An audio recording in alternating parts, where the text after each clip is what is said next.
مساء الفل عليكم او صباح الفل عليكم على حسب بتسمعوني امتى. الفيديو دوت انا طالع اتكلم عن واحد من الناس اللي انا بحبهم وبتابعهم والمحتوى بتاعهم جميل جدا والناس بتحبه جدا. فلما سمعت الفيديو دوت انا اتضايقت. تعالوا نسمعوا الفيديو سوا ونشوفوا هو قال ايه في الفيديو دوت ونرد عليه. ولا بقول لك ايه، انا مبقاش جاي معاه الحوار ده خالص. اللاعب البرازيلي خوان بيزيرا لاعب نادي الزمالك اللي كل ما يحصل حاجه يقوق، يتعادل بيعيط، نخسر بيعيط، يتصاب بيعيط. في ايه يا عم؟ في ايه يا عم؟ ده انت اتنشن فشخ. المشكله اللي يقول لك بص بقى، بص على اللي بيحس بالناس وبص على اللي بيحس بالنادي. لا، لو بيحس بالناس وبيحس بالنادي يبقى مؤثر في الملعب اكتر من كده. لعب ماتش الدوري قدام الاهلي ما كانش ليه اي بصمه ولا اي دور. النهارده نزل في بدايه الشوط الثاني 45 دقيقه ما عملش اي حاجه غير شويه الحنكشه اللي بيعرف يعملها وشويه المهاره اللي بيعرف يبروزها في كره ولا اتنين. لكن بعيدا عن فكره ان هو لاعب كويس او لا، لاعب هيفيد الزمالك او لا. وبعدين وانا كل ما يحصل حاجه تقعد تعيط؟ ولما انت تعيط المفروض انا اعمل ايه؟ يعني انت اللي تعيط وانا اللي طبطب عليك؟ يعني فكنا بقى.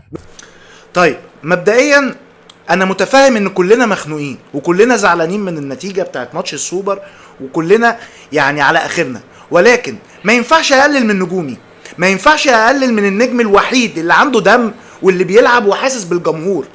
انا شفت عن قرب خوان بيزيرا في الملعب في ماتش السوبر. اللعيب بيموت نفسه حرفيا في عز ما هو مصاب. اللعيب نزل عمل لك كام كوره ثابته خطر على حدود ال 18 بتاعت النادي الاهلي، اللي بالمناسبه الجزيري جاب منها جون صحيح. لما رجعنا لقانون الفيفا وعرفنا ان الكوره لو دخلت الجون بصوره غير مباشره هي جون، فهي جون. تسبب ان لعيبه الاهلي تاخد بدل البطاقه بطاقتين.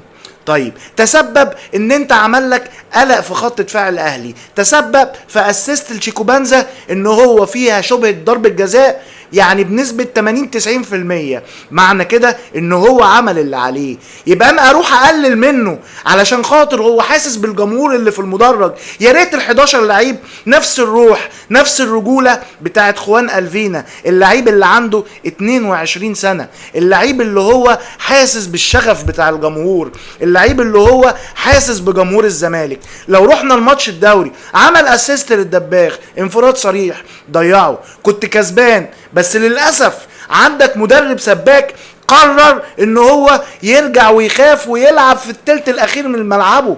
فهنا ما اقدرش الوم خوان الفينا. لو احنا بنتكلم عن ارقامه، اتكلم عن ارقامه وشوف جاب كام جون في الكونفدراليه، وجاب مثلا جون او كام يعني التوتال بتاعه، وارجع بالذاكره لافضل وينج جالك في اخر حقبه زمنيه اللي هو اشرف بن شرقي. شوف ارقامه في اول سيزون وشوف ارقام خوان الفينا صاحب ال 22 سنه.